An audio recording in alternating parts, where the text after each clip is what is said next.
Bienvenue dans un nouvel épisode du podcast Droit de l'immigration. Je suis l'avocat Fabio Locherbo. Aujourd'hui, nous examinons une décision très concrète concernant les travailleurs étrangers détachés en Italie par des entreprises étrangères, ainsi que les limites du pouvoir de l'administration dans les procédures de renouvellement des titres de séjour.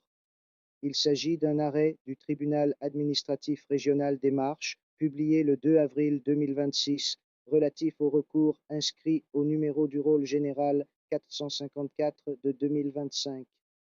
L'affaire concerne un travailleur étranger entré régulièrement en Italie pour exercer une activité hautement qualifiée dans le cadre d'un détachement d'entreprise. Avec le temps, la relation de travail s'est stabilisée et a été transformée en contrat à durée indéterminée. À l'expiration du titre de séjour, une demande de renouvellement a été présentée. La préfecture de police a rejeté la demande pour un motif purement formel, l'absence de prorogation de l'autorisation délivrée par le guichet unique de l'immigration. C'est précisément sur ce point que le tribunal intervient. Le juge administratif affirme un principe fondamental. Il est illégal de refuser le renouvellement d'un titre de séjour lorsque le seul élément manquant est un acte administratif qui aurait pu être acquis, surtout lorsque la situation substantielle du travailleur est pleinement régulière.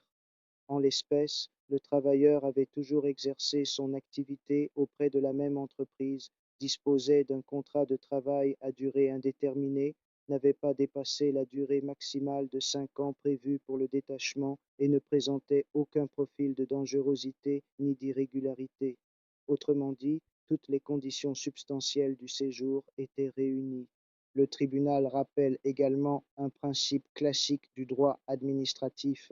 L'administration ne peut se limiter à relever une irrégularité formelle lorsqu'elle dispose du pouvoir, mais aussi du devoir d'acquérir les éléments nécessaires conformément aux principes de coopération et de simplification administrative.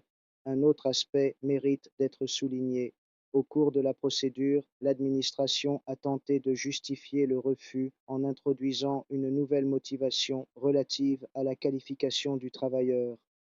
Le tribunal rejette clairement cette approche. La motivation d'un acte administratif ne peut pas être complétée a posteriori au cours du contentieux. En conséquence, le recours est accueilli, la décision annulée et l'administration tenue de délivrer le titre de séjour. Cette décision confirme une orientation nette.